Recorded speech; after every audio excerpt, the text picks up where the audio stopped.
আসসালামু আলাইকুম রহমতুল্লাহ। মুফতি সাহেবের কাছে আমার প্রশ্ন যে আমরা অনেক সময় মোবাইলের অ্যাপের মাধ্যমে মোটরসাইকেল অথবা প্রাইভেট কার ভাড়া নিয়ে থাকি এবং মোটরসাইকেল মোবাইল অ্যাপেই ভাড়া নির্ধারিত থাকে যে কত টাকা ভাড়া। তো আমরা যখন ভাড়া নিয়ে থাকি তো গন্তব্যস্থানে পৌঁছানোর ক্ষেত্রে অনেক সময় দেরি হয়ে থাকে।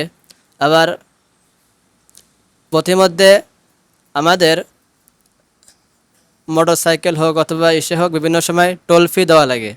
তো এই টোল ফি কে বহন করবে? আর যদি দেরি হয়ে যায় তো দেরি হওয়ার কারণে যদি অ্যাপে অতিরিক্ত টাকা দেখায় তাহলে এটাকে আমি দিতে বাধ্য থাকবো কিনা? মানে এই যে আমাদের একটা নির্দিষ্ট সময় থাকবে যে এই সময়ের ভিতরে সে পৌঁছে যাবে, কিন্তু কোনো একটা কারণে দেরি হয়ে যায় এবং তার কারণে যদি অ্যাপে অতিরিক্ত টাকা দেখায়।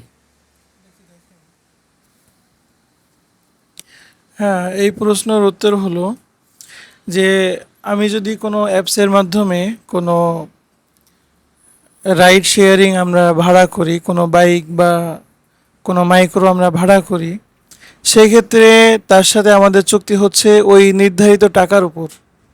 এই জন্য স্বাভাবিক রাস্তা দিয়ে যাওয়ার পথে যত ধরনের টোল ইত্যাদি দেওয়ার প্রয়োজন হবে সবগুলো ওই বাইক রাইডারই সেটা বহন করবে।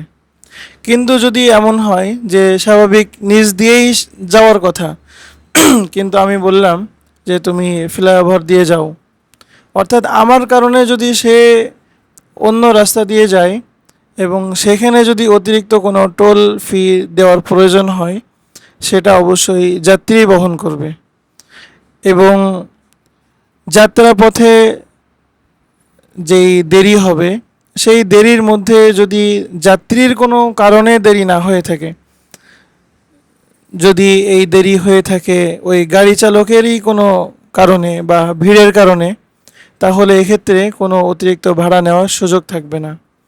কিন্তু যদি এমন হয় যে যাত্রী বলছে যে আমি এই দোকান থেকে একটু মাল কিনবো, অমুক দোকান থেকে একটু মাল কিনবো, অমুকের সাথে একটু দেখা করব, এই নানান কারণে সে প্রতিমধ্যে সে ইচ্ছা করে দেরি করেছে, যার কারণে তার ভাড়া বেড়ে গেছে, এই ভাড়া, এই অতিরিক্ত ভাড়া যাত্রী দিতে বাধ্য থাকবে। কিন্তু রাইডারের কোনো কারণে বা স্বাভাবিক যানজট বা ইত্যাদি অন্য কোনো কারণে, বৃষ্টি বা ঝড় ইত্যাদি কারণে যদি কোনো সময় দেরি হয় এবং সেই ক্ষেত্রে যদি অতিরিক্ত ভাড়া দেখায়, সেই ভাড়া দিতে যাত্রী বাধ্য থাকবে না এবং তার থেকে অন্যায়ভাবে বা জোরপূর্বকভাবে ভাড়া আদায় করাও বৈধ হবে না।